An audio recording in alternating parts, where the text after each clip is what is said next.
Ooh, Mr. Project Hail Mary. Just to put Hollywood on notice. Uh-oh. Uh-oh. Said the quiet part out loud.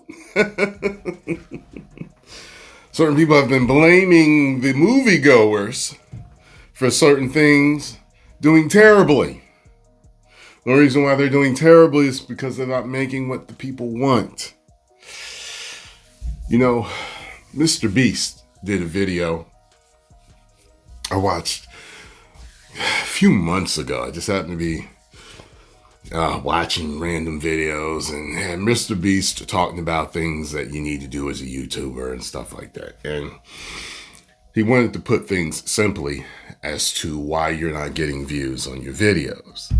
And while we know that there can be certain factors, when it comes down to it, he said you have to make videos that people want to watch. There it is. You know what I'm saying?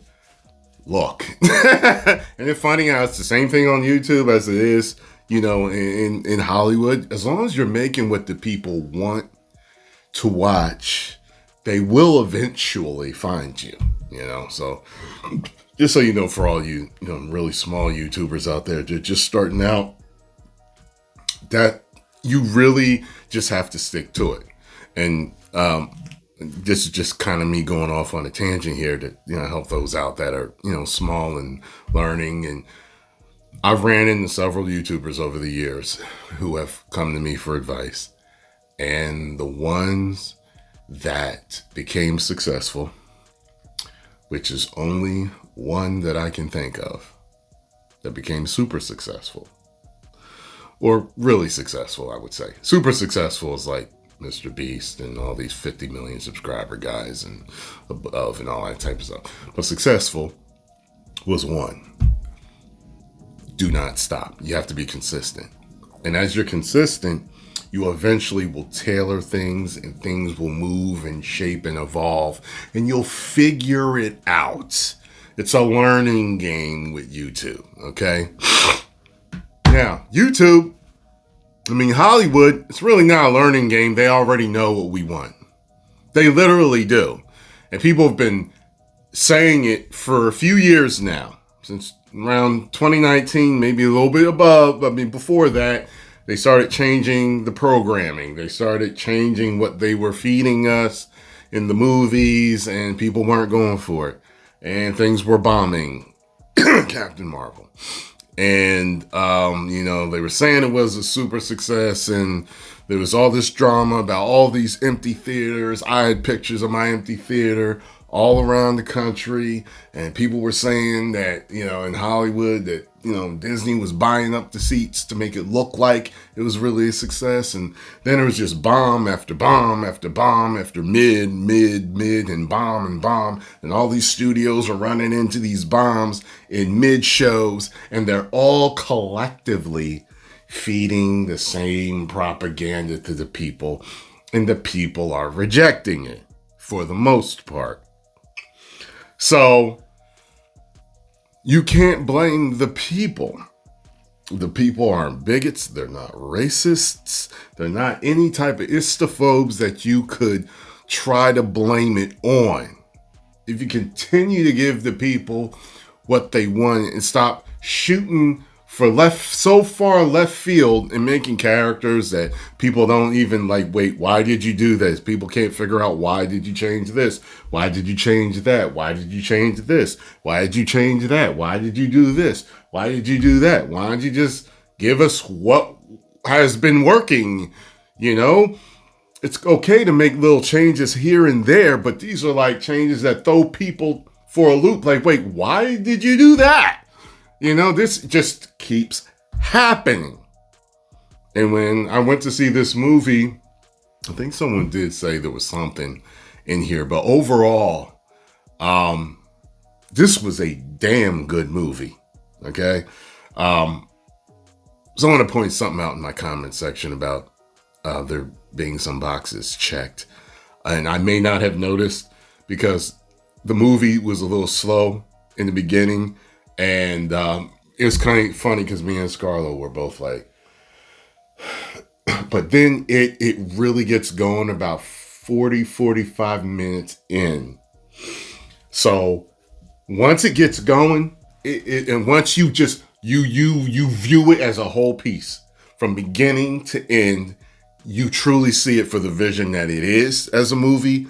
It's arguably, it's, you know, a lot of people are going to say it's one of the greatest movies of all time. It arguably is. Pulls on the heartstrings. There's action, great special effects, great acting. It's a great movie. I gave it 4 out of 5. So this man knows what he's talking about. He's in the Hollywood machine. He knows. He's not stupid. Makes me wonder, though, this type of comment here is going to get him pulled into an office. Hey, Ryan, could you come here for a second? Yeah, just close the door behind you, please. All right. Okay. Sit down. So, I wonder if that's going to happen for him saying that. You know, I don't know.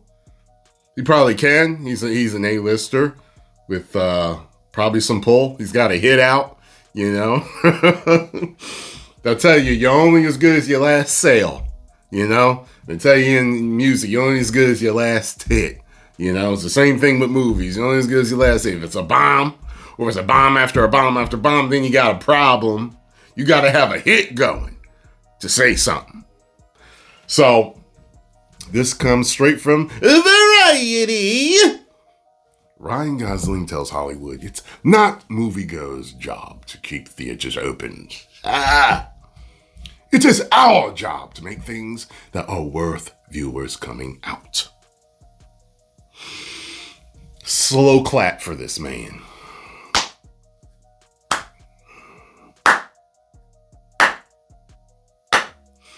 He's right. Well, he's right. Where'd I get that from? Only super fans of this franchise are going to know what I'm talking about. I only got to say it once. Only super fans are going to know. All right. Now, I want to see who gets that right. Ryan Gosling made a surprise appearance at New York Movie Theater on the opening night of his latest big screen blockbuster, Project Hail Mary. Welcoming a packed audience, Gosling flipped the script on who was responsible for keeping cinemas afloat amid the rise of streaming and falling box office numbers. 6 years ago, I got the manuscript, Gosling said, referring to Project Hail Mary. It's the most ambitious thing I'll ever make. It seemed impossible. It was too good not to give it a shot. 6 years later, we did it. Here we are. We're all back in theaters. It's not your job to keep them open. It's our job to make things that make it worth you coming out. That's all I need to read, baby. That is all I need to read from this. I'll post the link to the full article here. It's made me happy as a moviegoer and a bigger fan. You know, I wouldn't say that I've ever been a fan of Ryan Gosling. I liked him, you know, and I saw him in Barbie. When I saw him in Barbie, he was my favorite character in Barbie. He was so damn funny, man. And seeing this might be my favorite Ryan Gosling movie. I've seen a few things he's been in before, but this one stands out to me. This might be my favorite Ryan Gosling movie. And I've seen The Notebook. You know, Notebook's one of those movies guys kind of away from because it's like it's a chick flick. I had an ex-girlfriend that actually got me to sit down and watch that with her. And we had kind of had a rule. It was like, look, if a half hour into a movie you're not into it, let's turn it off. And that was on both sides, no matter who recommended the movie, you know. And I was like, okay, let's keep going. And at the end, I was like, it's a damn good movie. Damn good. 10 million subscribers.